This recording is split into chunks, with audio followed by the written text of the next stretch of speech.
辣椒呢，有着很多人都爱吃，但是总是做辅料的话有点太浪费了。今天用小菜园里面种的干辣椒，给大家分享一个香辣又下饭的做法。首先准备适量干辣椒，倒在大碗中，接着倒入1碗生水，让辣椒吸收一下水分，在水中浸泡5分钟。准备1块钱花生米，倒上1大碗生水，下手抓起干净，洗掉上面的灰尘和脏东西。抓洗干净以后，把浑水沥掉。下面起锅烧油，热锅里面喷上95毫菜籽油，油烧热以后，加入花生米，开大火翻炒，把花生米表皮的水分炒干。这是炒至20秒的状态，锅中的水汽已经逐渐没有。我们转成文明火来翻炒，把花生米炒香，炒至酥脆。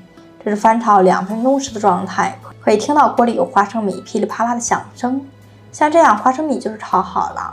我们关火出锅就可以。出锅以后，放在一个干净的盘子里面备用。现在辣椒呢已经泡得差不多了，我们下手给它抓洗一下，把表皮的灰尘和脏东西洗掉，然后再控水捞出，放在一个干净的碗中，用剪刀给它对半剪开。一个干辣椒剪成2段，全部剪完以后，像这样的状态就可以。热锅里面倒入1碗生水，盖上盖子，大火烧开。锅中水烧开，打开盖子，把辣椒段倒入锅中。先用开水把辣椒烫一下，烫至每一个辣椒段都膨胀起来，并且吸收水分。开大火煮至1分钟左右，煮过以后吃上去就不会那么辛辣了。最后用漏勺捞出来，第一时间放在漏网中，把水分控一下，同时把多余的辣椒籽给它摘出去，不要。控干水分的辣椒倒在大碗中，加入1大勺脆炸粉，1大勺低筋面粉，下面开始调味，2大勺食用盐大概10克，加上1把黑的白芝麻，增香又补钙。用洗干净的左手，用右手给它抖一下，让每一个辣椒段里面裹满生粉和面粉，像这样就可以，非常简单。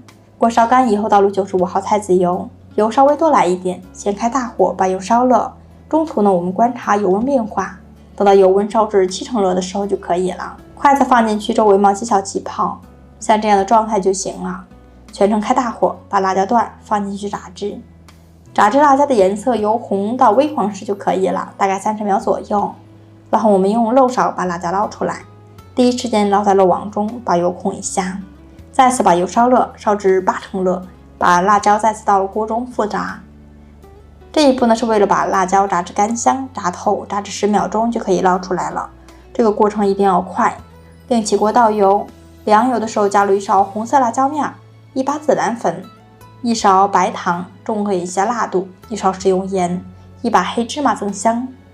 所有的调料炒香，炒至锅中冒起密集的小气泡。炸好的辣椒段和花生米放进来，快速翻炒均匀，让其均匀的沾裹上一层辣椒面，翻炒均匀，出锅关火，真的是太香了。出锅盛入盘中，一盘香辣又香酥的干煸辣椒就做好了。这样做出来的辣椒呢，咬上去是酥酥的，花生米也是非常的酥脆，吃起来非常的香。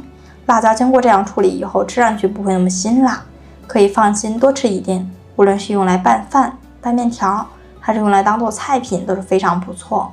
如果您喜欢的，就点赞、关注、收藏起来试试吧。无论是怎么吃都香。